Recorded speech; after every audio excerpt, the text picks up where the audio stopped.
क्या आपने कभी महसूस किया है कि हमारे चारों ओर जो भी लोग हैं वही इस दुनिया की पूरी सच्चाई है? क्या आपने कभी सोचा है कि शायद इस ब्रह्मांड में हम अकेले नहीं हैं?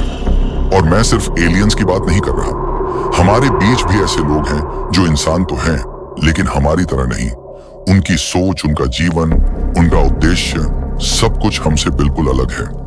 मैं बात कर रहा हूं अघोरियों की, एक ऐसा नाम जो रहस्य, शक्ति और आध्यात्म से भरा हुआ है।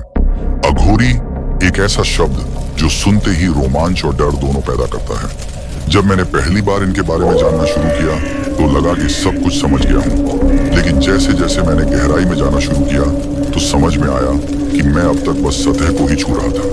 इनका जीवन वाकई रहस्यमयी और अनोखा है। हाल ही में महाकुंभ में आपने भी अघोरियों को देखा होगा।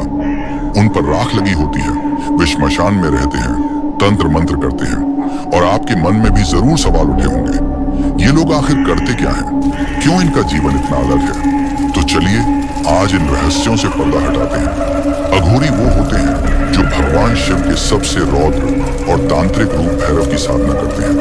उनका जीवन किसी नियम या सामाजिक बंधन में नहीं बंधा होता। न नौकरी, न परिवार, न समाज, बस भक्ति, ध्यान और तंत्र। अघोरी मानते हैं कि मृत्यु कोई अंत नहीं बल्कि मोक्ष की राह है। इसलिए वे श्मशानों में ध्यान लगाते हैं, शवों के पास बैठते हैं और उन्हीं में से कई बार भोजन भी ग्रहण करते हैं। लेकिन याद रखें, वे कभी किसी जीवित प्राणी को हानि नहीं पहुंचाते। अघोरी शब्द की जड़ है संस्कृत का अघोरा, जिसका अर्थ होता है जो भय से परे हो।